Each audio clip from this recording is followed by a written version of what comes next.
Yolanda Ruiz, directora nacional de RCN Radio, de todos los temas de noticias de esta radiocadena nacional. Yolanda, cuéntele por favor a esta investigación periodística sobre la historia de la radio.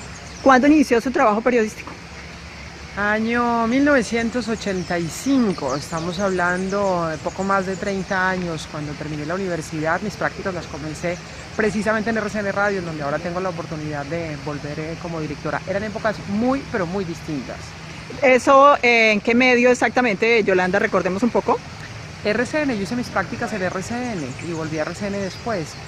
Dijéramos, el primer medio de comunicación que yo conocí fue RCN, pero insisto, desde el punto de vista de tecnología, de cómo se hacía el cubrimiento, todo era muy distinto. Exactamente, ¿cómo era? ¿Qué recuerda exactamente de cómo se hacía la información, cómo se transmitía y la técnica, sobre todo, cómo era en comparación con la de hoy?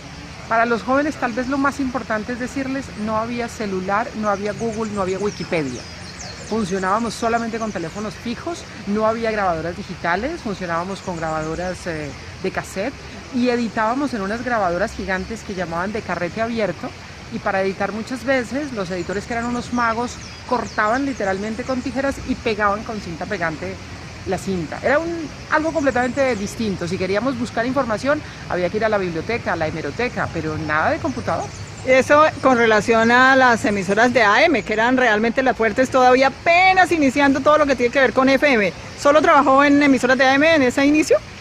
En esa época sí, y todavía hay que decir que se mantienen las cadenas en AM, como RCN, que tiene buena parte de sus emisoras en AM, pero lo que sí nos ha tocado ver a lo largo de estos 30 años es un cambio fundamental, tanto en materia tecnológica como en concepto, incluso en la manera de cubrir las noticias también es distinto. Yo pienso que había que ir mucho más a terreno, mucho más a campo, había que ir directamente a las fuentes. Hoy en día se tiene mucha información que llega directamente al lugar en donde están los periodistas. En esa época nos tocaba salir mucho más a buscar directamente la información. En ese momento y en ese contexto de país, ¿cómo aportaba la radio? ¿Cuál era el papel de la radio para Colombia cuando usted estaba haciendo sus primeros trabajos periodísticos? Yo diría que en esa época, como ahora, crucial. La radio era la inmediatez, la radio era estar en caliente, la radio nos ponía los pelos de punta cuando lanzaba un extra, la radio nos conectaba con lo que estaba pasando, la gente se ponía alrededor de un radio cuando temblaba, cuando había un ruido, cuando había una tragedia, cuando había un problema.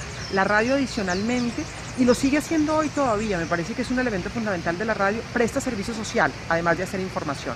Cuando hay un problema, cuando en una población hay una tragedia, la gente inmediatamente se conecta a la radio porque quiere tener información, y la radio cumple ese papel también. Lo era mucho más en esa época. Hoy en día hay redes sociales, hoy en día hay más inmediatez. En esa época todo lo que tenía la gente de conexión con el mundo era una pequeña radio. Usted, Yolanda, ahora dirige un medio que tiene su mayor fortaleza en las radios regionales, en las emisoras de las regiones. Esas emisoras de esas regiones, ¿cómo le aportan al país? ¿Cómo le aportan a los contextos sociales de sus regiones y por supuesto al contexto nacional? ¿Usted cómo lo ve como directora? Yo diría que es una de las grandes fortalezas de RCN Radio, y quiero aprovechar para agradecer a RCN como empresa que ha mantenido la estructura de una radio hecha en las regiones. Más allá de cualquier consideración empresarial, RCN se ha mantenido en las regiones, y creo que es fundamental la presencia directa de los periodistas que conocen su zona, que conocen su territorio, que saben lo que es importante para la gente, que se duelen con la gente de la región de sus problemas y que pueden en términos reales hablar de ellos. Nuestras desconexiones locales son para nosotros fundamentales. Somos además el único medio que tiene portales en su página de internet individuales para cada una de nuestras ciudades, para que la gente se conecte con la información directa.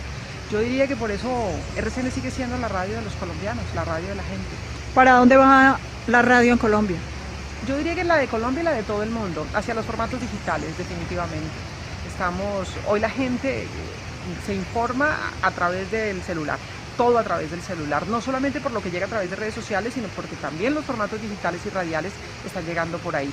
El podcast es una opción, que es esa grabación que la gente puede oír cuando quiera. Ya es la radio por demanda, ya no es solamente cuando sale al aire, sino que la persona pueda oír la entrevista cuando le provoque, pueda oír el programa cuando le provoque. Los pequeños formatos multimedia con los cuales estamos experimentando en RCN Radio también, en donde ya no solamente hacemos radio, sino que hacemos un poco de televisión, tenemos video, tenemos fotografía. Pero creo que vamos en ese camino. Todos los periodistas hoy en RCN nos consideramos periodistas de multimedia. Es el nuevo formato, es un formato que lo mezcla todo. Hacia allá vamos y hacia allá estamos evolucionando.